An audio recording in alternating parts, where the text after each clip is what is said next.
ونصلي على رسوله الكريم أما بعد فأعوذ بالله من الشيطان الرجيم بسم الله الرحمن الرحيم رب اشرح لي صدري ويسر لي أمري واحلل عقدة من لساني يفقه قولي۔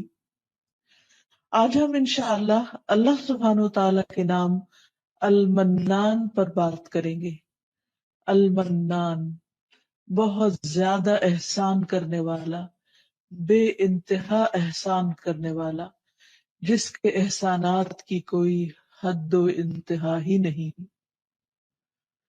اگر دیکھا جائے تو ہماری زندگی سے لے کر جو کچھ بھی اس زندگی میں ہمارے پاس ہے وہ سب اللہ سبحانہ تعالیٰ نے بطور فضل اور احسان ہی کے ہمیں عطا کر رکھا ہے۔ اس میں سے کوئی بھی چیز ایسی نہیں کہ جو ہم نے اپنی کسی محنت اور مشقت سے حاصل کی ہو، اور اگر ہم نے کسی کام میں کوئی محنت بھی کی تو اس محنت کی توفیق دینے والا، ہمیں وہ طاقت دینے والا، وہ عقل اور سمجھ دینے والا بھی دراصل اللہ سبحانہ تعالیٰ ہی ہے۔ تو آئیے دیکھتے ہیں کہ اللہ سبحانہ تعالیٰ کے اس نام سے متعلق ہمیں قرآن و سنت میں کیا رہنمائی ملتی ہے۔ سب سے پہلی بات تو یہ کہ اللہ تعالیٰ کا یہ نام اسم اعظم بھی شمار کیا جاتا ہے، یعنی ایسا نام کہ جس کے ساتھ اگر دعا کی جائے تو دعا قبول ہوتی ہے۔ اللہ سبحانہ تعالیٰ کا یہ نام قرآن مجید میں تو نہیں آتا، لیکن حدیث سے ہمیں پتہ چلتا ہے، جس کو حضرت انس نے روایت کیا ہے کہ ایک شخص نبی صلی اللہ علیہ وسلم کے قریب نماز پڑھ رہا تھا۔ جب وہ نماز سے فارغ ہوا تو اس نے دعا مانگی، اللہم انی اسألک بأن لک الحمد لا الہ الا انت المنان بدیع السماوات والارض یا ذا الجلال والاکرام یا حی یا قیوم، جس کا معنی ہے، اے اللہ میں تجھ سے سوال کرتا ہوں اس لیے کہ ساری تعریف تیرے ہی لیے ہے، تیرے سوا اور کوئی معبود نہیں، اور تو بہت زیادہ احسان کرنے والا ہے۔ یعنی اس نے اللہ سبحانہ تعالیٰ کے اس نام کے ساتھ اللہ کو پکارا، المنان، اور آسمانوں اور زمین کو پیدا کرنے والا ہے، اے جلال اور اکرام والے، اے زندہ اور قائم رہنے والے۔ یہ سن کر نبی صلی اللہ علیہ وسلم نے فرمایا کہ اس نے اللہ تعالیٰ کے اس عظیم نام کے ساتھ دعا کی ہے کہ جب اس کے حوالے سے دعا مانگی جائے تو وہ دعا قبول کی جاتی ہے، کوئی سوال کیا جائے تو وہ عطا کیا جاتا ہے، یعنی جو کچھ انسان مانگتا ہے اس کو ملتا ہے۔ اگر ہم اپنے چاروں طرف غور کریں تو جتنی بھی نعمتیں ہمیں نظر آتی ہیں وہ دراصل سب کی سب اللہ سبحانہ وتعالیٰ کا ہم سب پر احسان ہے۔ ان میں سب سے پہلی نعمت زندگی کی نعمت ہے۔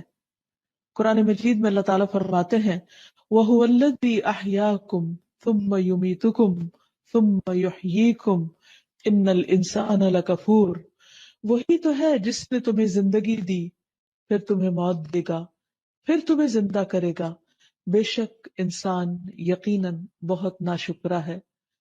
یعنی اللہ تعالیٰ نے اس کو زندگی دی اور وہ زندگی دینے والے ہی کا شکر ادا نہیں کرتا، اسی کا وفادار نہیں بنتا، اسی کا اطاعت گزار نہیں بنتا۔ پھر اس کے بعد جسم کی شکل میں جو نعمت ہمیں ملی، سارے کے سارے اعضاء، ان میں سے ایک چھوٹے سے چھوٹے بال سے لے کر ایک بڑی سے بڑی ہڈی تک، سب کچھ اللہ ہی کا دیا ہوا ہے۔ اگر ان میں سے کوئی ایک چیز اللہ تعالی نہ بنائے ہمارے لیے تو ہم خود اس کو بنانے والے نہیں، اور دنیا بھر بھی مل کر اس جیسی کوئی چیز بنا نہیں سکتا۔ مصنوعی اعضاء لگائے جاتے ہیں، مصنوعی دانت لگائے جاتے ہیں، لیکن اصل اور نقل کا کوئی مقابلہ نہیں۔ جہاں تک آنکھ، کان اور دل کی نعمت کا تعلق ہے تو اسے خاص طور پر قرآن مجید میں منشن کیا گیا ہے۔ فرمایا، قُلْ هُوَ الَّذِي أَنشَأَكُمْ وَجَعَلَ لَكُمُ السَّمْعَ وَالْأَبْصَارَ وَالْأَفْئِدَةَ قَلِيلًا مَا تَشْكُرُونَ، آپ ان سے کہیے کہ اللہ ہی ہے جس نے تمہیں پیدا کیا اور تمہارے کان، آنکھیں اور دل بنائے مگر تم کم ہی شکر ادا کرتے ہو۔ اسی طرح جسمانی صحت عطا کرنے والا بھی اللہ تعالیٰ ہی ہے۔ نبی صلی اللہ علیہ وسلم فرماتے ہیں کہ دو نعمتیں ایسی ہیں کہ جن کے بارے میں بہت سے لوگ دھوکے میں ہیں اور خسارے میں ہیں۔ ان میں سے ایک صحت اور دوسری فراغت، کہ انسان ان نعمتوں سے، اللہ تعالیٰ کے ان احسانات سے صحیح فائدہ نہیں اٹھاتا۔ پھر اسی طرح اللہ تعالیٰ نے ہمیں رہنے کے لیے گھر دیے اور ان گھروں کو باعث سکون بنایا۔ ہم دیکھتے ہیں کہ جانوروں کے پاس بھی گھر ہوتے ہیں، لیکن کہاں ان کے گھر اور کہاں انسانوں کے گھر۔ یہ اللہ سبحانہ تعالیٰ کا کتنا بڑا احسان ہے کہ اس نے انسان کے لیے ایک خاندان بنایا اور پھر اس خاندان کو اکٹھا مل کر رہنے کے لیے جگہ عطا کی، سفر میں بھی اور حضر میں بھی کیسے کیسے بہترین انتظامات فرمائے۔ ارشاد باری تعالیٰ ہے واللہ جعل لکم من بیوتکم سکنا وجعل لکم من جلود الانعام بیوتا تستخفونها یوم ظعنکم ویوم اقامتکم ومن اصوافها واوبارها واشعارها اثاثا ومتاعا الی حین۔ اللہ نے تمہارے لیے تمہارے گھروں کو جائے سکون بنایا اور چوپایوں کی کھالوں سے تمہارے لیے ایسے گھر یعنی خیمے بنائے جنہیں تم نقل مکانی اور قیام دونوں حالتوں میں ہلکا پاتے ہو، یعنی ہلکے پھلکے گھر ہیں تمہارے، اور ان کی اون، پشم اور بالوں سے تمہارے لیے گھر کا سامان اور کچھ مدت کے لیے معیشت کا ذریعہ بنایا۔ یعنی اللہ تعالیٰ نے جانوروں کے ذریعے تم پر بے شمار احسانات کیے کہ ان کا گوشت بھی کھاتے ہو، ان کا دودھ بھی پیتے ہو، اور ان کی ہڈیوں کو بھی استعمال کرتے ہو، اور ان کی کھالوں کو بھی، اور ان کے بالوں کو بھی، اور اون کو، ان ساری چیزوں کو تم اپنی ضروریات زندگی میں استعمال کرتے ہو۔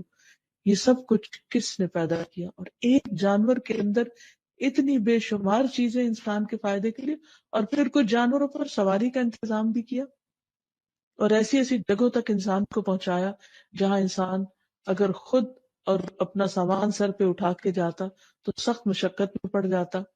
اسی لیے سواریوں کا بطور خاص ذکر کرتے ہوئے اللہ کا شکر ادا کرنے کو کہا گیا۔ وَالَّذِي خَلَقَ الْأَزْوَاجَ كُلَّهَا وَجَعَلَ لَكُم مِّنَ الْفُلْكِ وَالْأَنْعَامِ مَا تَرْكَبُونَ لِتَسْتَوُوا عَلَى ظُهُورِهِ ثُمَّ تَذْكُرُوا نِعْمَةَ رَبِّكُمْ إِذَا اسْتَوَيْتُمْ عَلَيْهِ وَتَقُولُوا سُبْحَانَ الَّذِي سَخَّرَ لَنَا هَذَا وَمَا كُنَّا لَهُ مُقْرِنِينَ وَإِنَّا إِلَى رَبِّنَا لَمُنْقَلِبُونَ۔ اور جس نے تمام مخلوق کے جوڑے بنائے، نیز تمہارے لیے کشتیاں اور چوپائے بنائے جن پر تم سوار ہوتے ہو تاکہ تم ان کی پشت پر جم کر بیٹھ سکو، پھر جب اس پر ٹھیک طرح بیٹھ جاؤ تو اپنے پروردگار کا احسان یاد کرو اور کہو پاک ہے وہ ذات جس نے ہمارے لیے اسے مطیع کر دیا اور ہم اسے قابو میں نہ لا سکتے تھے۔ بلا شبہ ہم اپنے پروردگار کی طرف لوٹنے والے ہیں۔ یعنی انسان جب ان جانوروں پر بیٹھے اور سواری کرے تو خصوصاً اللہ تعالیٰ کا شکر ادا کرے۔ پھر اسی طرح سمندر میں اس نے کشتیاں چلائیں تاکہ وہاں بھی انسان اپنے دنیا کے کام کاج کے لیے ایک علاقے سے دوسرے علاقے تک بسہولت سفر کر سکے، اور اس پر بیٹھ کر بھی دعا سکھائی کہ سبحان الذی سخر لنا ھذا وما كنا له مقرنین وانا الی ربنا لمنقلبون۔ تو حقیقت یہ ہے کہ یہ تمام چیزیں پیدا کرنے والا بھی اللہ ہے اور انسان کو عقل دینے والا بھی وہی ہے۔ یہ سراسر اس کا احسان ہی تو ہے۔ پھر اسی طرح زندگی کو باقی رکھنے کے لیے، قائم رکھنے کے لیے کھانے پینے کے انتظامات فرمائے، حلال رزق عطا فرمایا۔ فرمایا فَكُلُوا مِمَّا رَزَقَكُمُ اللَّهُ حَلَالًا طَيِّبًا وَاشْكُرُوا نِعْمَةَ اللَّهِ إِن كُنتُمْ إِيَّاهُ تَعْبُدُونَ۔ بس اللہ نے جو تمہیں حلال اور پاکیزہ رزق دیا ہے اسے کھاؤ، اگر تم اسی کی بندگی کرنے والے ہو تو تم اللہ کی نعمت کا شکر ادا کرو۔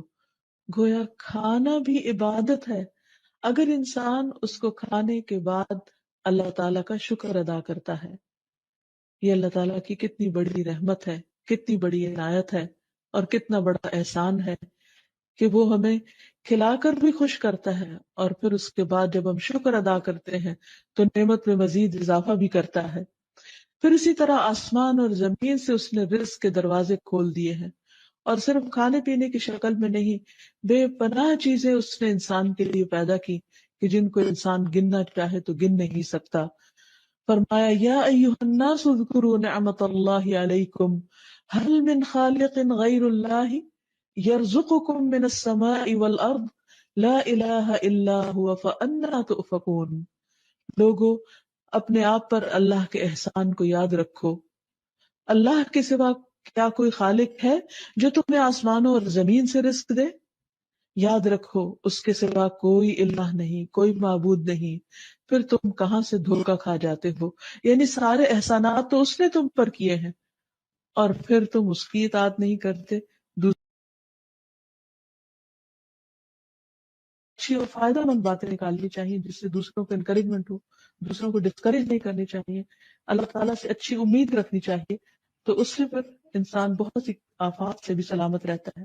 پھر اسی طرح شادی بیاہ کے معاملے میں بھی انسان کو پاکیزہ ازواج کا انتخاب کرنا چاہیے اور پاکیزہ زندگی بسر کرنی چاہیے، حرام تعلقات سے پرہیز کرنا چاہیے، اور آخر میں یہ کہ اللہ سبحانہ وتعالیٰ کے اس نام کے وسیلے سے اللہ تعالیٰ سے دعا بھی کرنی چاہیے اور اللہ تعالیٰ سے پاکیزہ چیزوں کا سوال کرنا چاہیے۔ انبیاء اور صالحین جب اولاد کے لیے دعا کرتے تو پاکیزہ اولاد کی کرتے، جیسے زکریا علیہ السلام نے کہا رب ہب لی من لدنک ذریۃ طیبہ، اے میرے رب مجھے اپنے پاس سے پاکیزہ اولاد عطا فرما، یعنی جس کا اخلاق اور کردار اور سب کچھ پاکیزہ اور عمدہ ہو۔ پھر اسی طرح یہ ہے کہ کھانا کھانے کے بعد اللہ تعالیٰ کا شکر ادا کرنا چاہیے اور اللہ تعالیٰ کی تعریف کرنی چاہیے۔ آپ یہ دعا پڑھا کرتے تھے الحمد للہ کثیرا طیبا مبارکا فیہ غیر مکفی ولا مودع ولا مستغنى عنہ ربنا۔ تمام تعریفیں اللہ کے لیے، بہت زیادہ پاکیزہ، برکت والی، ہم کافی نہیں سمجھتے نہ اس کو ترک کرتے ہیں، اور اے ہمارے رب نہ ہم اس سے بے پرواہ ہو سکتے ہیں، یعنی پاکیزہ تعریف تیرے لیے، اور جتنی بھی کریں اتنی ہی کم ہے۔ پھر اسی طرح ہمیں صبح کے وقت خاص طور پر دن کے آغاز میں اپنے لیے پاکیزہ رزق کی دعا کرنی چاہیے، نبی صلی اللہ علیہ وسلم کی سنت کی پیروی کرتے ہوئے۔ حدیث میں آتا ہے کہ نبی صلی اللہ علیہ وسلم فجر کی نماز کے بعد جب سلام پھیرتے تو یہ دعا مانگا کرتے تھے اللہم انی اسألک علما نافعا، اے اللہ میں تجھ سے نفع مند علم کا سوال کرتا ہوں، ورزقا طیبا، اور پاکیزہ رزق کا، وعملا متقبلا، اور قبولیت والے عمل کا۔ تو اللہ سبحانہ وتعالی ہمیں دنیا اور آخرت میں پاکیزہ زندگی بسر کروائے۔ وآخر دعوانا ان الحمد للہ رب العالمین۔ سبحانک اللہم وبحمدک اشہد ان لا الہ الا انت استغفرک واتوب الیک۔